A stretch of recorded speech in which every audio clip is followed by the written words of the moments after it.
आज हम हिस्ट्री पढ़ने वाले हैं और हिस्ट्री में हम पढ़ने वाले हैं गौतम बुद्ध यानी कि बौद्ध धर्म। यह हमारे एसएससी के लिए most important one liner question हैं जो हमारे बहुत ज़्यादा पूछे जाते हैं। तो आइए शुरू करते हैं गौतम बुद्ध के बारे में पढ़ना। गौतम बुद्ध का जन्म कब हुआ था? तो गौतम बुद्ध का जो जन्म हुआ था वो हुआ था नेपाल में। कहाँ हुआ था? नेपाल में इनका जन्म हुआ था। ठीक है, नेपाल में। और कब हुआ था? 563 BC में। सही है। और नेपाल में भी एक जगह है लुम्बिनी। क्या है? लुम्बिनी। तो वहां हुआ था। ठीक है। और जो इनकी मृत्यु है वो हुई थी 483। कितना? 483 BC में। और ये कहाँ हुई थी? ये हुई थी कुशीनगर में। एक इनके बचपन का नाम, तो इनके बचपन का नाम जो था, इनके बचपन का नाम था सिद्धार्थ। ठीक है। इनके पिता का नाम था शुद्धोधन। इनके पिता का नाम था शुद्धोधन। और ये जो थे ये शाक्य कुल के थे। ठीक है। और क्षत्रिय थे। और जो इनकी माता है, माता का नाम था इनकी महामाया। ये इनके जन्म के 7 दिन बाद मर गई थी। उसके बाद में जो इन्हें पाला था इनकी मौसी ने पाला था, जो इनकी सौतेली माँ भी थी। इनका नाम था प्रजापति गौतमी। क्या था? प्रजापति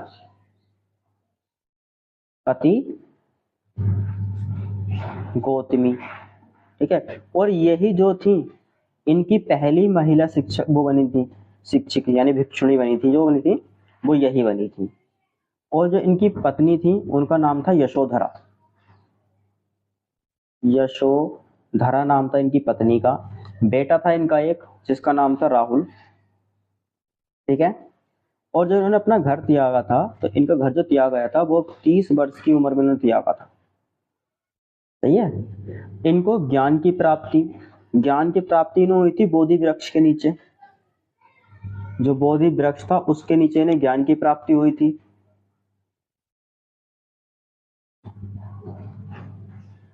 इनके 2 गुरु थे। एक थे इनके आरा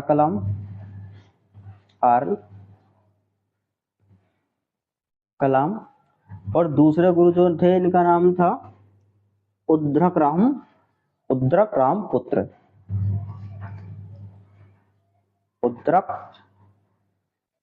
राम पुत्र।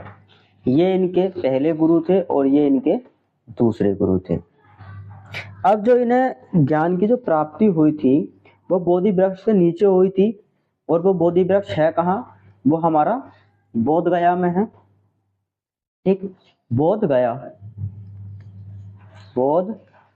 गया। और जिस नदी के किनारे हुई थी उस नदी का नाम है निरंजन नदी। क्या था? निरंजना नदी है जहां इन्हें ज्ञान की प्राप्ति हुई थी।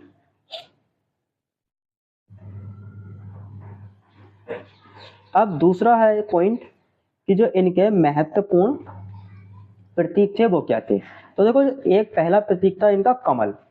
जो कमल था वो इनके जन्म का प्रतीक था। किसका प्रतीक था? जन्म का। दूसरा है घोड़ा। घोड़ा जो था इनके घर त्याग का था। जो उन्होंने घर अपना त्यागा था, जो इनका घर त्याग था उसका था। अच्छा, घर त्याग को एक बात बोली गई थी, महाभिनिष्क्रमण। क्या बोला गया था? महाभिनिष्क्रमण, जो इन्होंने घर को त्यागा था। अच्छा, जो बोधि वृक्ष था उसका क्या था? देखो, बोधि वृक्ष इन्हें यहाँ पर ज्ञान प्राप्त हुआ था। तो हमारे ज्ञान प्राप्त, जो इन्हें ज्ञान प्राप्त हुआ था बोधि वृक्ष नीचे हुआ था। अच्छा, इसको भी एक बात बोली गई थी, इसको बोला गया था निर्वाण। क्या बोला गया था? निर्वाण। जो इनको ज्ञान प्राप्त हुआ था उसे बोला था निर्वाण। अच्छा, फिर एक था पहिया। पहिए का मतलब था इनका पहला उपदेश। क्या था? पहला उपदेश पहिए से। और इसे बोला गया था धर्म चक्र परिवर्तन। धर्म चक्र परिवर्तन। अच्छा एक और था, ये था स्तूप। स्तूप में क्या था, इनकी जो मृत्यु हुई थी, मृत्यु का प्रतीक था इनका स्तूप। ठीक है, इसे बोला गया था महापरिनिर्वाण। क्या बोला गया था, महापरिनिर्वाण। ठीक है।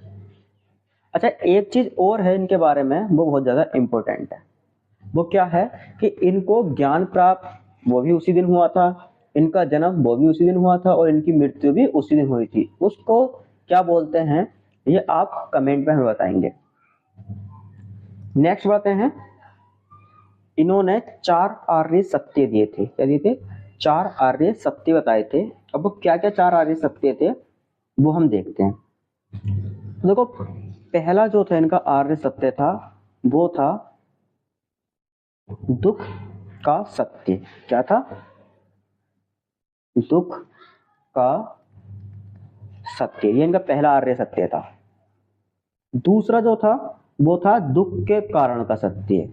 क्या था, दुख के कारण का सत्य। अच्छा तीसरा था इनका दुख के अंत का सत्य। दुख के अंत का सत्य। और चौथा था कि दुख के अंत की ओर ले जाने वाले मार्ग का सत्य। तो इनके 4 सत्य थे, जिसमें पहला क्या था, दुख का सत्य। दूसरा क्या था, दुख के कारण का सत्य। तीसरा क्या था, दुख के अंत का सत्य। और चौथा था दुख के अंत की ओर ले जाने वाले मार्ग का सत्य। ठीक है, बढ़ते हैं चौथे की तरफ। अब देखो इसमें क्या था, अष्टांगनी मार्ग थी। इन्होंने कुछ मार्ग बताए थे। ठीक है, अब हर मार्ग का अपना एक मतलब भी था। तो देखो इन्होंने कितने बताए थे, ये अष्टांगनी, इसका मतलब 8 थे, 8 मार्ग थे। मैं लिख देता हूं एक कर कर। पहला मार्ग था साम्यक दृष्टि। साम्यक दृष्टि। दूसरा था साम्यक संकल्प। साम्यक संकल्प। तीसरा था साम्यक वाक।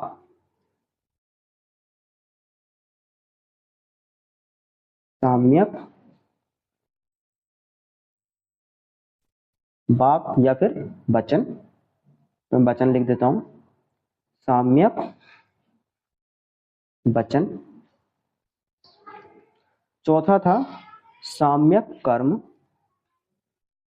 साम्यक कर्म। और पांचवा था साम्यक जीविका। साम्यक जीविका। छठा था साम्यक साम्यक व्यायाम।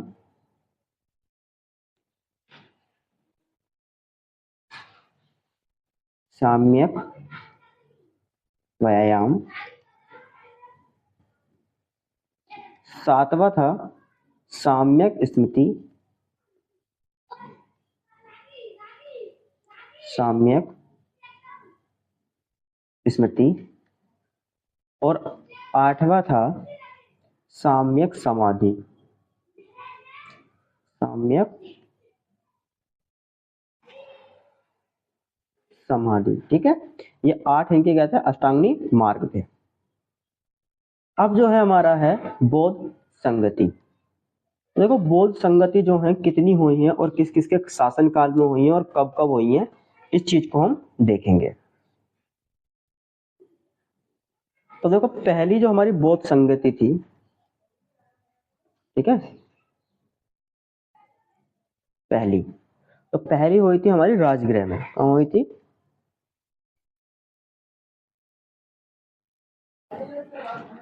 राजगृह में हुई थी।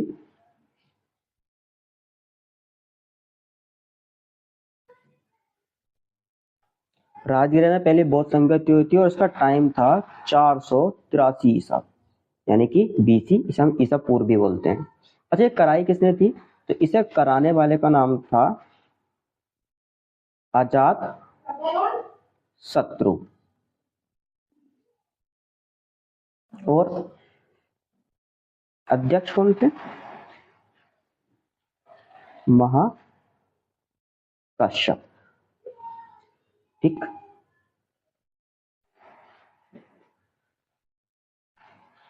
ये पहली हो गई। हम लोग दूसरी की तरफ। तो दूसरी जो थी, दूसरी हमारी हुई थी वैशाली में। ठीक, इसका टाइम था 383 बीसी,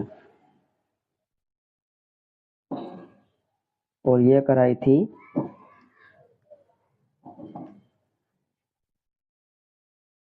कालाशोक ने,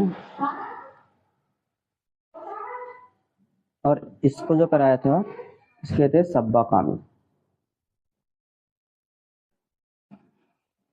ठीक है, उसके बाद में आती है हमारी तीसरी बौद्ध संगति।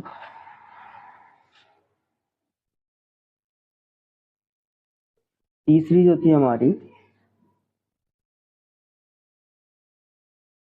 इसमें थे पाटलिपुत्र में ये हुई थी।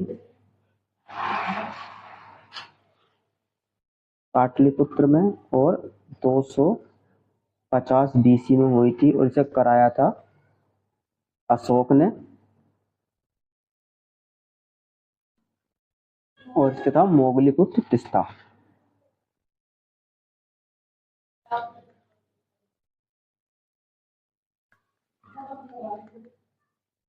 मोगलीपुत्र तिस्ता। और जो हमारी चौथी थी वो था कश्मीर, यानी कुंडलवन। कुंडलवन ये कश्मीर में है, और ये हुई थी 72 एडी में। ये कराई थी कनिष्क ने। ठीक है, और जो इसके थे वो थे वासुमित्र। वासुमित्र। और इसके बाद क्या हुआ था, जो बौद्ध धर्म था इसका विभाजन हो गया था।